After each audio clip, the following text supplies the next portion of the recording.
नमस्कार, जनवार्तामध्ये आपल्या सर्वांचं स्वागत। सर्वप्रथम पाहूया ठळक बातम्या।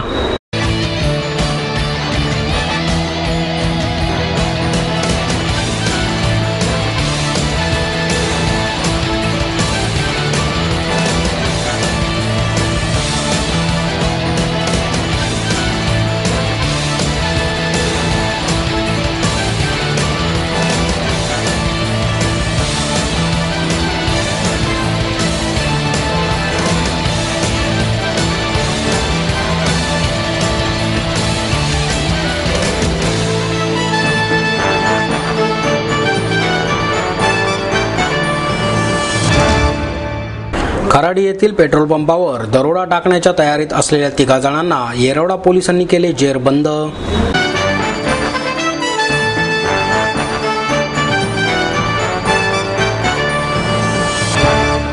मिळकत कराची बिले इस्त्रीच्या दुकानात सापडल्याचा धक्कादायक प्रकार सर्वसाधारण सभेत भाजपच्या नगरसेविका मंजुषा नागपुरे यांनी आणला उघडकीस।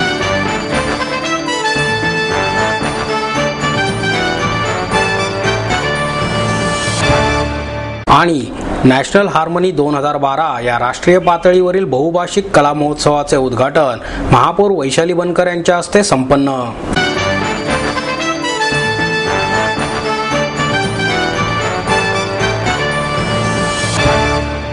खराडी येथील पेट्रोल पंपावर दरोडा टाकण्याच्या तयारीत असणाऱ्या 3 जणांना येरवडा पोलिसांनी जेरबंद केले। त्यांच्याकडून घरफोडीचे 11 गुन्हे उघडकीस आले आहेत।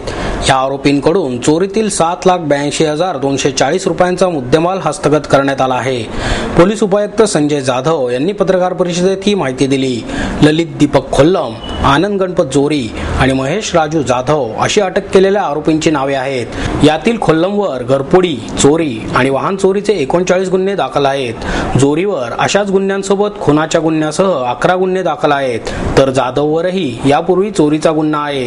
या आरोपींचे आणखी 2 साथीदार अद्याप फरारी असून पोलीस त्यांचा शोध घेत आहेत। पोलिसांनी अटक केलेल्या आरोपींकडून गावठी पिस्तूल, 3 जिवंत कारतुसे, सत्तूर, कटावणी, कोयता, मिरची पूड या दरोड्यासाठी लागणाऱ्या साहित्यासह चोरीमध्ये मिळवलेली इंडिका विस्टा मोटार, सोन्या चांदीचे दागिने, 2 लॅपटॉप, 3 LCD टीव्ही असा मुद्देमाल हस्तगत केला आहे। या आरोपींकडून उघड झालेल्या घरफोडीच्या 11 गुन्ह्यांपैकी विमानतळ आणि विश्रांतवाडी पोलीस ठाण्याचे प्रत्येकी 2, सांगवीचे 4, येरवडा, निगडी आणि देहू रोड पोलीस ठाण्याकडील प्रत्येकी 1 गुन्ह्याचा समावेश आहे। वरिष्ठ पोलीस निरीक्षक प्रकाश शहा, सहाय्यक पोलीस निरीक्षक महेश बोळकोटगी, हवालदार DD पुरी, VE शिंदे, VR गायकवाड यांनी हा तपास केला।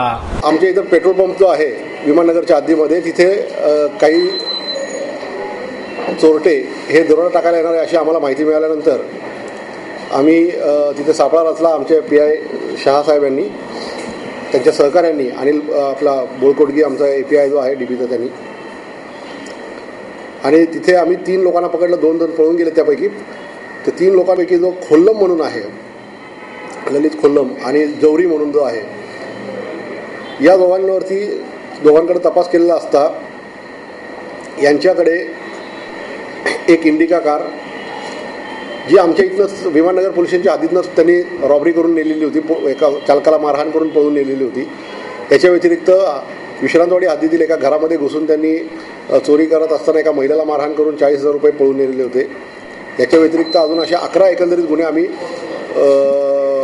11 गुन्हे आम्ही त्यांच्याकडनं शोधून काढलेले आहेत। 7,84,000चा माल आम्ही आत्तापर्यंत त्यांच्याकडनं रिकवर केलेला आहे। यापैकी हा जो खोल्लम आहे याच्यावरती 39 गुन्हे आहेत आणि जोरी आहे त्याच्यावरती 11 गुन्हे आहेत। त्यापैकी पुणे ग्रामीणमधील देहू रोड येथील एक मर्डरचाही गुन्हा त्याच्यावरती दाखल आहे। पुण्यातल्या आत्तापर्यंत निघालेल्या याच्यापैकी 11 गुन्हे जे सिरियस गुन्हे आहेत, रॉबरी आणि घरफोडे याच्यासारखे, त्यांच्याकडनं आम्ही ओपन करू शकलेलो आहे।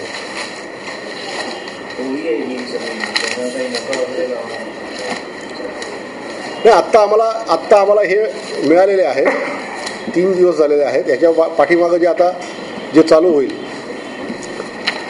याच्या कुठल्या गुन्ह्यात सहभाग आहे याच्यातली कागदपत्र बघून आपल्याला त्याच्यावरती पुढची काय कारवाई करायची ती ठरवता येईल।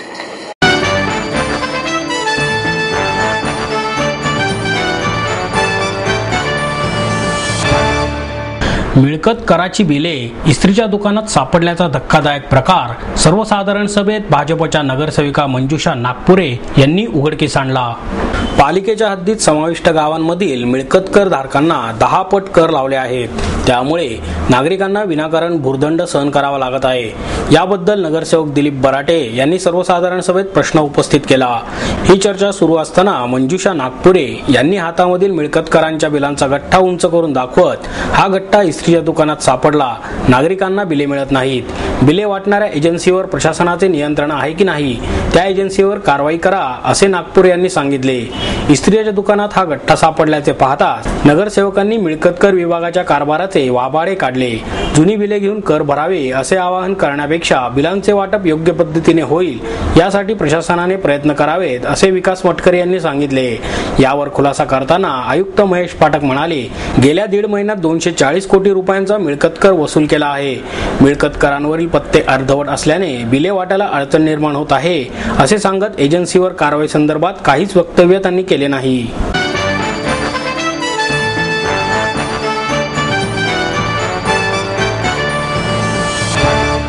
नॅशनल हार्मनी 2012 या राष्ट्रीय स्तरावरील बहुभाषिक कला महोत्सवाचे उद्घाटन महापौर वैशाली बनकर यांच्या हस्ते करण्यात आले.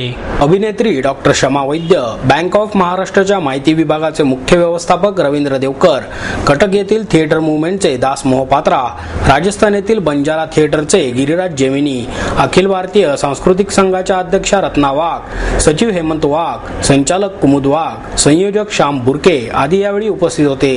डॉक्टर गिरीशोक म्हणाले, भारत देश अनेक प्रकारच्या विविधतांनी समृद्ध असूनही सांस्कृतिक धाग्याने या विविधतेला एकतेत गुंफले आहे. ही एकता बळकट करण्यासाठी सांस्कृतिक आदान प्रदान करणाऱ्या उपक्रमांची आवश्यकता आहे. तसेच देशाच्या 18 राज्यातील 8000 कलावंत आपली कला सादर करत असलेला हा महोत्सव सांस्कृतिक क्षेत्राला अभिमानास्पद असून अशा उपक्रमांनी देशाची एकात्मता अबाधित राहण्याची आवश्यकता आहे. महापौर बनकर म्हणाल्या, देशाच्या सांस्कृतिक राजधानीत हा महोत्सव साजरा होत आहे. ही बाब पुणेकरांसाठी अभिमानास्पद आहे.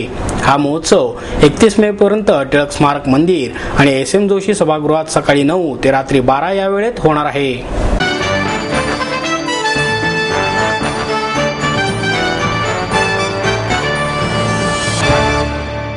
पात्र प्राध्यापकांना नोकरीच्या संधी मिळाव्यात या मागणीसाठी महाराष्ट्रीय नेट सेट संघटनेच्या वतीने विद्यापीठाच्या आवारात लाक्षणिक उपोषण करण्यात आले. संघटनेचे अध्यक्ष प्राध्यापक संभाजी पाटील म्हणाले, नेट सेटसाठी अपात्र असूनही शासनाची दिशाभूल करणाऱ्या आणि विद्यार्थी पालकांना वेठीस धरणाऱ्या प्राध्यापकांना झुकते माप देण्याऐवजी राज्यात पात्रता धारण केलेले शेकडो उमेदवार पात्रता धारण करूनही बेकार आहेत. गेले 48 दिवस राज्यातील प्राध्यापक केवळ आर्थिक कारणांसाठी विद्यार्थी, पालक आणि सरकार यांना वेठीस धरत आहे. अपात्र असूनही अनेक प्राध्यापक नेटसेटमधून वगळण्याची मागणी करून शासनाची फसवणूक करत आहेत. शासनाने पात्र होण्याची संधी देऊनही 75 नेटसेटच्या परीक्षा होऊनही या प्राध्यापकांनी पात्रता पूर्ण केलेली नाही. दुसरीकडे राज्यात पात्रता धारण केलेले शेकडो उमेदवार बेकार आहेत. त्यांना शासन किंवा संस्था चालक असा कुणीही वाली नाही. त्यामुळे प्राध्यापक होऊ इच्छिणाऱ्या अनेक विद्यार्थ्यांचे प्रचंड नुकसान झाले आहे. त्यामुळे त्याच विरोधात हे आंदोलन केले जात आहे. राज्यस्तरीय रिक्रुटमेंट बोर्ड स्थापन करून पात्र आणि गुणवत्तापूर्ण विद्यार्थ्यांना संधी मिळावी. नोकरी मिळेपर्यंत संबंधित पदाच्या वेतनाच्या 50% रक्कम बेकार भत्ता म्हणून मिळावा. शिवाय मराठी विषय सर्व विद्याशाखांना अनिवार्य करावे. अपात्र प्राध्यापकांच्या नियुक्त्यांची न्यायालयीन चौकशी करून पात्र उमेदवारांची नियुक्ती व्हावी. सेवानिवृत्तीचे वय 62 वरून 60 करावे आदी मागण्यांसाठीही हे लाक्षणिक उपोषण करत असल्याची माहिती अध्यक्ष प्राध्यापक संभाजी पाटील यांनी दिली. आमचं मत हे आहे, आमच्या संघटनेचे की गेले 2008 पासून आम्ही ही चळवळ उभी केलेली आहे. आम्ही सर्व विद्यार्थी पात्रताधारक आहोत. आमचं मत हे आहे की 1991 पासून ते 2012 पर्यंत जे विषय शिकवतात ते विषय सेट नेट पास होऊ शकत नाहीत. अशा प्राध्यापकांना सरकार पाठीशी घालते आणि जे पात्रताधारक उमेदवार आहेत त्यांना नोकरी दिली जात नाही आणि त्यांच्यावर अन्याय होतात. याचसाठी आंदोलन करतोय. तर आमची प्रमुख मागणी ही आहे की अपात्रताधारक उमेदवार आहेत त्यांची न्यायालयीन चौकशी व्हावी आणि पात्रताधारक आहेत त्यांना नोकरीमध्ये सामावून घ्यावं. आणि दुसरी मागणी आहे की रिक्रुटमेंट बोर्डाची स्थापना व्हावी जेणेकरून पुढे असा प्रश्न उद्भवणार नाही. त्यामध्ये UGCने जागा भराव्यात अथवा एखादं बोर्ड स्थापन करावं आणि याच पद्धतीने DED आणि BED वाल्यांचीही रिक्रुटमेंट बोर्डातर्फे भरती केली जावी. आणि तिसरी मागणी अशी आहे की सेटनेट पात्रताधारक जे आहेत त्यांना बेकार भत्ता मिळावा, जेणेकरून बेकार भत्ता द्या अथवा नोकरी द्या. आणि चौथी मागणी आहे की सेटनेटमधून कोणालाही सूट दिली जाऊ नये. सेटनेट UGCच्या नियमानुसार अनिवार्य आहे, तर सेटनेटमधून सूट कोणालाही दिली जाऊ नये अशा आमच्या मागण्या आहेत. त्याच संदर्भात आम्ही कुलगुरूंनाही निवेदन दिलेलं आहे. त्यांना परिस्थिती समजून सांगितलेली आहे. त्यांना परिस्थितीची जाणीव आहे. ते विचार करतील अशी अपेक्षा करू. जर ही मागणी मान्य झाली नाही तर आम्ही मंत्रालयावर 2 वर्षापूर्वी जसा उघडा मोर्चा काढला होता आमची परिस्थिती दाखवण्यासाठी, त्याच पद्धतीने आम्ही उघडा मोर्चा मुंबईमध्ये घेऊन जाऊ.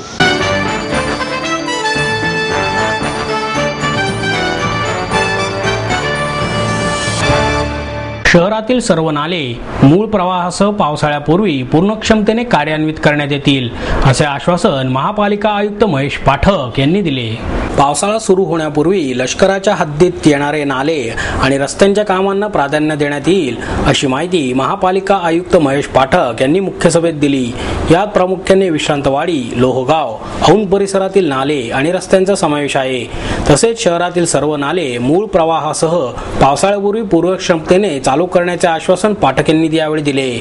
शहरातील नाल्यांवर अतिक्रमण कारवाई सुरू असली तरी लष्कराच्या हद्दीतील रस्ते आणि नाल्यांची कोट्यवधी रुपयांची कामे लष्कराच्या परवानगीमुळे अडली असल्याची बाब नगरसेवकांनी प्रशासनाच्या निदर्शनास आणून दिली. ही कामे पावसाळ्यापूर्वी पूर्ण न झाल्यास पावसाळ्यात पुराचा फटका बसण्याची शक्यता व्यक्त केली. याबाबत खुलासा करताना आयुक्त पाठक म्हणाले, शहरातील सर्व नाल्यांवरील अतिक्रमणे काढण्याचे काम क्षेत्रीय कार्यालयाबरोबरच पथविभाग आणि रस्ते विभागाच्या वतीने प्रत्यक्ष नाल्यात फिरून करण्यात येत आहे. पावसाळ्यात हे सर्व नाले पूर्ण क्षमतेने वाहतील अशी ग्वाहीही त्यांनी यावेळी दिली.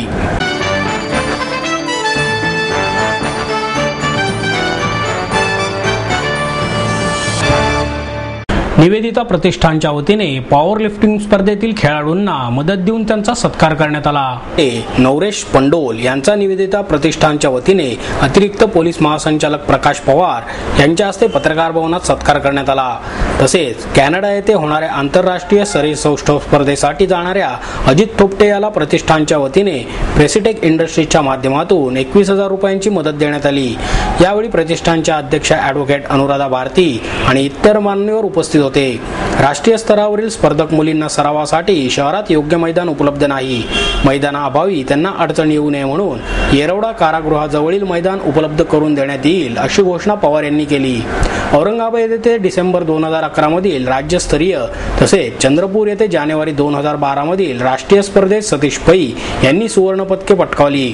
त्याचप्रमाणे 1 ते 7 मे दरम्यान उदयपूर येथे भरवण्यात आलेल्या आंतरराष्ट्रीय स्पर्धेतही पै यांनी सुवर्ण पदक तर पंडोल यांनी रौप्य पदक पटकावले. निवेदिता प्रतिष्ठानने सतीश पै यांचे प्रायोजकत्व घेऊन त्यांना उदयपूर येथील स्पर्धेसाठी आलेला सर्व खर्च देण्यात आला.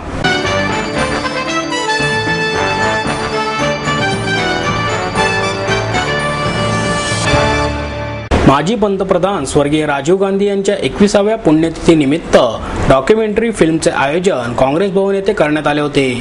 ही फिल्म मुकेश पटेल या विद्यार्थ्याने बनवली असून यामध्ये राजीव गांधींच्या जन्मापासून ते त्यांचे शिक्षण, राज्यकारभार आणि शेवटचे क्षण अशी विलोभनीय दृश्ये दाखवण्यात आली आहेत. उल्हास पवार यांनी मुकेश पटेल यांचे कौतुक करून त्यांचा सत्कारही यावेळी करण्यात आला.